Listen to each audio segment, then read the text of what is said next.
Hello friends, Myra story में आपको बताऊंगी पति पत्नी की कंजूसी भारी पड़ी। वीडियो पसंद आए तो वीडियो को लाइक शेयर भी ज़रूर कीजिएगा। एक शहर में बहुत ही कंजूस पति पत्नी रहते थे। कंजूस इतनी कि हर रात खाने के वक्त किसी न किसी दोस्त या रिश्तेदार के घर पहुंच जाते। औपचारिकता दिखाते हुए पूछे जाने पर कि क्या वह दोनों भोजन करेंगे तो झट से उनके साथ खाने पर बैठ जाते। अपनी छुट्टियां मनाने कभी दूसरे के घर डेरा डाल देते और खूब मस्ती करते। अपनी खातिरदारी करवाना और रोज नए नए पकवान की फरमाइश करना तो अपना हक समझते थे, लेकिन जब कोई उनके घर आने की बात करता तो कोई न कोई वजह बता उन्हें टाल देते। एक दिन उनकी बुआ और उनका परिवार बिना बताए उनके घर पहुंच गया। काफी देर तक गप्पे मारने के बाद कंजूस पति पत्नी को लगा कि अब तो रात का खाना खिलाना ही पड़ेगा, मगर उनका कंजूस मन उन्हें खर्चा करने से रोक रहा था। तभी पत्नी को एक उपाय सूझा। बुआ की तरफ देख पत्नी से बोला, आज बुआ बहुत दिनों बाद घर आई हैं, तुम जल्दी से और कुछ नहीं तो दाल चावल और साथ में मटर पनीर बना लो।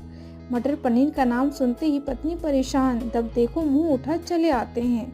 अब मटर पनीर पर इतना खर्चा करो, मन ही मन बड़बड़ाती हुई पत्नी जी रसोई में जा घुसी। पीछे पीछे पति महोदय भी पहुंच गए और अपनी योजना सुनाने लगे। देखो, तुम सिर्फ दाल चावल बना लो, लेकिन उन्हें ऐसा लगना चाहिए जैसे हम उन्हें मटर पनीर खिलाना चाहते हैं। पत्नी की समझ में नहीं आया तो पूछा, ये कैसे होगा कि हम परोसे तो दाल चावल, पर उन्हें लगे कि हम उन्हें मटर पनीर खिलाना चाहते हैं। तो पत्नी ने योजना बताई, ऐसा करना कि रसोई में जाकर दाल चावल बना लो, जब तैयार हो जाए आप टेबल पर प्लेट लगा लो। पत्नी ध्यान से सारी बात सुनती रही और आगे की योजना सुनने को बेताब होने लगी। तब पति ने अपनी असली योजना बताई, जब मैं प्लेट लगा चुका हूँगा तो तुम एक खाली कढ़ाई किचन के फर्श पर गिरा देना। तब मैं पूछूंगा कि क्या गिरा तो तुम जवाब देना, मटर पनीर की कढ़ाई गिर गई। अब मटर पनीर बचा नहीं तो दाल चावल ही खाना पड़ेगा। योजना अनुसार पति पत्नी दाल चावल बनाने लग गई और कुछ देर बाद पति को आवाज़ लगाई, खाना बन गया है, आप टेबल पर प्लेट लगा दो। पति उठा और अलमारी से प्लेट लेकर टेबल पर लगाने लगा। तभी धड़ाम से कुछ बर्तन गिरने की आवाज़ आई। पति ने पूछा, क्या गिर गया? तो पत्नी की तरफ से कोई जवाब न मिलने पर रसोई में भागा गया।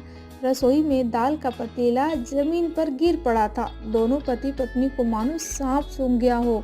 जब दाल ही गिर गई तो मटर पनीर का बहाना भी फेल हो गया। बड़े ही दुखी मन से उनको बाजार से दाल और मटर पनीर मंगाना पड़ा और बुआ और उनके परिवार को परोसना पड़ा। तो दोस्तों, देखा आपने कैसे एक कंजूस को लेने के देने पड़ गए थे। पैसा बचाने और बाजार से खाना मंगाने पर दुगना पैसा खर्च हो गया। उम्मीद करती हूँ आपको मेरी ये वीडियो एक कहानी पसंद आई हो, तो वीडियो को लाइक शेयर भी ज़रूर कीजिएगा। Thank you.